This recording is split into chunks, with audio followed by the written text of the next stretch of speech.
अस्सलाम वालेकुम दोस्तों, कैसे हैं आप लोग। मैं सोच रहा हूँ मेरे भाइयों के इस टाइम जो है ना एक टोकन लॉन्च किया जाए जिसका नाम मैं रखूंगा टांगे कांप रही हैं या फिर कांपे टांग रही हैं। तो आप सबकी टांगे वाकई में कांप रही होंगी इस टाइम और आप लोग जो है बड़ा परेशान हो गए, सोच रहे होगे कि यार अक्टूबर का महीना है, पहला दिन है आज और यहाँ मार्केट जो है उल्टा डंप करना स्टार्ट हो गई है। मार्केट के हम पंप एक्सपेक्ट कर रहे थे और यहाँ गंगा आखिर उल्टी क्यों बह रही है, क्या रीजंस हैं उसके पीछे और क्या यहाँ पे आपको परेशान होना चाहिए नहीं होना चाहिए। दो बड़ी बड़ी फंड्स भी मार्केट में मौजूद हैं, उसके बारे में आपको बताएंगे और उसके बाद दोस्तों ये डिस्कस करेंगे कि अगले कुछ दिनों के अंदर क्या अभी फिलहाल भी हम पंप एक्सपेक्ट कर रहे हैं या फिर मार्केट जो है कोई बहुत बड़ा डंप लेने जा रही है। तो बिना किसी देर के दोस्तों वीडियो को स्टार्ट करता हूं, बट उससे पहले आप लोगों ने क्या करना है कि 2 गिलास ठंडा ठंडा पानी जो है वो यहाँ पे बैठ के पी लेना है, सांसों को बराबर करना है और फिर मेरी वीडियो देखनी है। और मैं इंशाल्लाह दोस्तों उम्मीद करता हूँ कि वीडियो को देखने के बाद जो है ना आपकी तबीयत भी ठीक हो जाएगी और आप उसके बाद पैनिक भी नहीं करोगे। तो यहाँ जो फंड्स मौजूद है पहले मैं आपको वो दिखा दूँ। पहली फंड दोस्तों कल आई थी और वो आई थी जापान से। आप लोग जानते हो कि यूएसए के अंदर जो है वो रेट कटिंग स्टार्ट हो चुकी है और कमिंग मंथ्स के अंदर जो हमारी 2 मीटिंग्स बकाया रह भी गई है इस साल की, उसमें भी ये एक्सपेक्ट किया जा रहा है कि यूएसए के अंदर जो है वो रेट कटिंग ही होगी 50 बीपीएस की। एक और कमी जो है हमें यहाँ पे एक्सपेक्टेड है नेक्स्ट मीटिंग के अंदर। और यहाँ पर दोस्तों जापान के अंदर जो है ना मामला थोड़ा सा उल्टा चल रहा है। जापान के बारे में दोस्तों आप लोग जानते हो कि जो भी एशियन ट्रेडर्स हैं ना वो नॉर्मली जापान की मार्केट को फॉलो करते हैं और उसी के हिसाब से जो है अपनी ट्रेडिंग को मैनेज करते हैं। तो यहाँ पे जापान से खबर दोस्तों यहाँ पर ये है हमारे पास कि जापान जो है फिलहाल रेट कटिंग का इरादा नहीं रखता है और यहाँ पे उन्होंने ये डिसाइड किया है कि वो यहाँ पर जो मीटिंग होगी, अगली मीटिंग होगी, उसमें भी यहाँ पर जो है ना रेट हाइक्स की तरफ ही जा सकते हैं। अगर रेट हाइक्स नहीं भी करते हैं तो कम से कम रेट कटिंग का उनका कोई इरादा नहीं है। और इसी रीजन की वजह से दोस्तों यहाँ पर जो जापान के न्यूली अपॉइंटेड इकोनॉमी मिनिस्टर हैं उन्होंने यहाँ पर खबरदार भी किया है और ये ट्यूसडे की ही खबर है, आपको लिखा हुआ दिखाई भी दे रहा होगा कि वो जो है ना यहाँ पे ये वार्न कर रहे हैं बैंक ऑफ जापान को कि आप कोई भी अगर रेट कटिंग करना चाहते हो तो बहुत केयरफुली जो है ना उसका फैसला करना, क्योंकि मार्केट को ये चीज जो है ना वो कूल डाउन नहीं करेगी और मार्केट जो है नेगेटिव बिहेव करेगी, जो कि जाहिर सी बात है इकोनॉमी के लिए अच्छा नहीं है। अब यहाँ पे क्या फैसला करते हैं, जो भी अपडेट होगी मैं इंशाल्लाह आप तक पहुंचा दूंगा।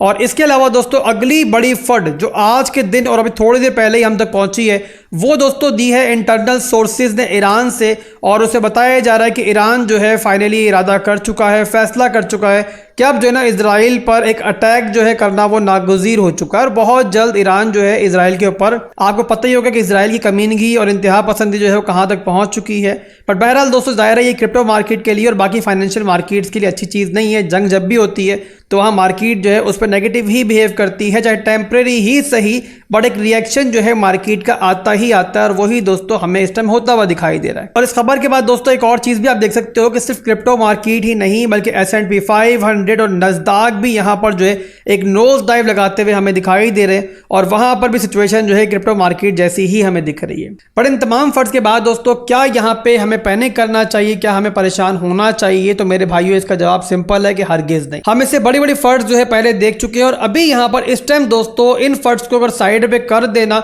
तो यहाँ पे इससे कई गुना बड़ी अच्छी खबरें मार्केट में मौजूद हैं और कमिंग डेज के अंदर ऐसे बहुत बड़े बड़े इवेंट मौजूद हैं कि जो इन तमाम खबरों को जो है ना मेरा ख्याल है कि साइड पे कर देंगे और आने वाले दिनों के अंदर जो है ना दोबारा से मार्केट के अंदर जबरदस्त पॉजिटिविटी जो है आपको देखने को मिलेगी। इसके अलावा एक और सवाल भी यहाँ पर होगा और वैलिड सवाल आप लोगों का होगा कि यार अक्टूबर के महीने में हमने 95% देखा है कि मार्केट जो है पंप करती है, बड़े बड़े मूव लेती है, तो यहाँ पर इस बार जो इस टाइम तक हो रहा है क्या कुछ अलग हो रहा है? मार्केट क्या इस बार पहले की तरह नहीं चल रही है? क्या मार्केट इस बार माजी से ऑपोजिट चल रही है? तो यहाँ पर इसका सिंपल सा जवाब है दोस्तों कि अभी तक ऐसा नहीं है। उसके लिए दोस्तों मैं आपको बिटकॉइन के थोड़े से माजी पे लेके जाता हूँ और दिखाता हूँ कि अक्टूबर का जब स्टार्ट होता है, महीना स्टार्ट होता है, तो वहाँ पे मार्केट कैसा बिहेव कर रही होती है। तो उसके लिए दोस्तों हम चलते हैं पिछले अक्टूबर की तरफ, यानी कि 2023 के अक्टूबर की तरफ। और यहाँ पे दोस्तों आपकी सिचुएशन दिखाई देगी कि अक्टूबर के महीने के स्टार्ट के अंदर जो है ना लगभग ऐसी ही सूरत हाल चल रही थी, मिलती जुलती सूरत हाल चल रही थी। और ये कैंडल है मेरे भाइयों, रेड कैंडल जो आपको दिखाई दे रही है 2 अक्टूबर की कैंडल है।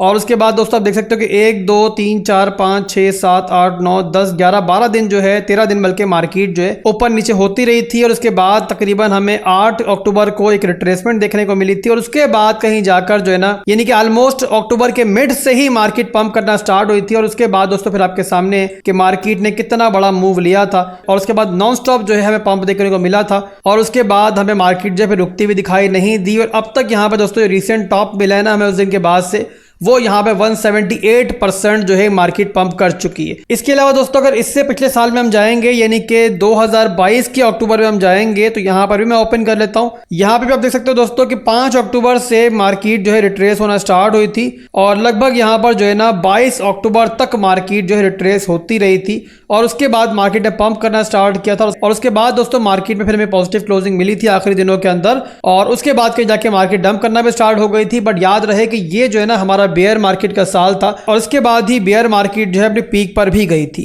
इसके अलावा दोस्तों इससे पीछे हम जाएंगे 2021 के अंदर, तो 2021 का साल ऐसा वाहिद साल था जहां पर जो है ना मार्केट ने थोड़ा सा डिफरेंट बिहेव किया था और इस साल जो है ना हमने देखा था कि अक्टूबर के महीने के पहले दिन से ही जो है ना मार्केट ने पंप करना स्टार्ट कर दिया था और मार्केट ने उसके बाद जो है फिर ऑल टाइम हाई स्कोर किया था। बट इसके बैक पे जाएंगे दोस्तों उस वक्त की तरफ कि जहां पर एक्चुअल में ये बुल मार्केट जो है ट्रिगर हुई थी यानी कि 2020 के अंदर, तो वहां पर दोस्तों दोबारा से आपको दिखाई देगा कि मार्केट जो है शुरू के दिनों के अंदर थोड़ा बहुत रिट्रेस हुई है। ये आपके सामने है, ये रेड कैंडल जो आपको यहाँ दिख रही है ये 1 अक्टूबर की कैंडल है और उसके बाद 1 अक्टूबर 2 अक्टूबर 3 अक्टूबर तक जो है बिटकॉइन रिट्रेस करता रहा था और यहाँ पर जो है नीचे की तरफ गया था। बट उसके बाद दोस्तों हमने देखा कि 4 अक्टूबर के बाद बिटकॉइन दोबारा रिट्रेस होना स्टार्ट हुआ, उसके बाद 6 अक्टूबर को दोबारा डंप हुआ और उसके बाद फिर 7 अक्टूबर से जब मार्केट ने पंप करना स्टार्ट किया तो उसके बाद बहुत जबरदस्त एक मेगा रैली जो है ट्रिगर हो गई। तो ओवरऑल दोस्तों इस सारे डेटा को देखकर हमें यही अंदाजा होता है कि अक्टूबर के महीने के स्टार्टिंग में अगर थोड़ी बहुत रिट्रेसमेंट हो भी रही है तो हमें यहाँ पैनिक नहीं करना चाहिए, बल्कि जिन लोगों ने कोई बाइंग नहीं की है उन्हें यहाँ पर जो है थोड़ी बाइंग वगैरह कर लेनी चाहिए अगर वो लोग आज मार्केट में दाखिल हुए हैं। और इसके अलावा जिन लोगों ने पहले बाइंग कर ली हुई है वो यहाँ पर जो है ना पेशेंस रखें, हौसला रखें। इंशाल्लाह बहुत जल्द जो है मार्केट रिकवर करना स्टार्ट कर देगी, हमें पूरी उम्मीद है। और माजी ने खुद को दोहराया दोस्तों, तो अगले कुछ महीने जो है हमें बहुत अच्छे देखने को मिल सकते हैं। एनीवेज दोस्तों जो भी सिचुएशन बनती है हम सारे भाई एक साथ चल रहे हैं, मार्केट के अंदर हाथों में हाथ डाल के चल रहे हैं, हम एक साथ एक कश्ती में सवार हैं, तो यहाँ परेशान होने की जरूरत नहीं है। जो भी सिचुएशन बनेगी मैं आगे भी आपको गाइड करता रहूंगा, बट उसके लिए जरूरी है कि आपका प्यार मुझे मिलता रहे। वीडियो को लाइक और कमेंट कर दिया करो यार, उसमें कंजूसी मत दिखाया करो। इसके अलावा दोस्तों अगर टेक्निकली हम बात करें बिटकॉइन में क्या चल रहा है, बिटकॉइन का चार्ट मैंने डेली में ओपन किया हुआ है, यहाँ पर आपको दिखाते हैं इस टाइम क्या चल रहा है। पहले हम डेली में नजर डालते हैं। डेली के अंदर दोस्तों मैंने पहले भी आपको एक्सप्लेन किया था कि बिटकॉइन का जो ट्रेंड था जो कि पहले नीचे की तरफ था और डाउन ट्रेंड की तरफ चल रहा था, वो जो है ना अब ऊपर की तरफ ब्रेक कर चुका है। कहां ब्रेक किया है इसने, तो यहाँ पर दोस्तों हमें ट्रेंड देखना है। सिंपली ये बना था हमारा लो के बाद हमें हाई मिला, फिर एक लो मिला नया, और उसके बाद जब बिटकॉइन ने वापसी की तो यहां पर जो है हमारा स्ट्रक्चर बिटकॉइन ने ब्रेक कर दिया। अब ब्रेक करने के बाद दोस्तों आप लोग जानते हो, इतना तो सीख चुके होगे अगर मुझे सुनते हो, कि ट्रेंड ब्रेक करने के बाद इस तरीके से बिटकॉइन जब भी वापस मूव करता है तो वो जो है ना हमारा एक हायर लो का मूव होता है। हायर लो का मूव दोस्तों तब तक हायर लो का मूव होता है कि जब तक जो है ना उसका लो इंटैक्ट रहता है। तो यहाँ पे आपके सामने है कि लो हमारा फिलहाल के लिए काफी नीचे है, तो उसकी टेंशन हमें फिलहाल के लिए नहीं है। इसके अलावा दोस्तों 4 घंटे में चार्ट को मैं कन्वर्ट करता हूँ, 4 घंटे में क्या चल रहा है। तो 4 घंटे के अंदर दोस्तों आपको बताया था मैंने प्रीवियस वीडियो के अंदर कि बिटकॉइन जो है एक सपोर्ट को रिटेस्ट कर रहा था, और इस सपोर्ट का दोस्तों जो डिमांड जोन था वो था हमारा ये वाला डिमांड जोन, जो कि हमें दिख रहा है फिलहाल के लिए कि बिटकॉइन ने तोड़ दिया है, ब्रेक कर दिया है, और उसके नीचे जो है क्लोजिंग हमें मिल चुकी है। और पिछली वीडियो के अंदर ही बताया था मैंने कि अगर बिटकॉइन इस डिमांड जोन को लूज करता है तो उसके बाद जो है ना बिटकॉइन 61,800 के एरिया को पहले टारगेट करेगा, और अगर ये लोकल सपोर्ट टूटती है तो उसके बाद जो अगला एरिया रिटेस्ट हो सकता है जो कि डेली का एक अच्छा सपोर्ट जोन है वो है मेरे भाइयों 60,000 से लेके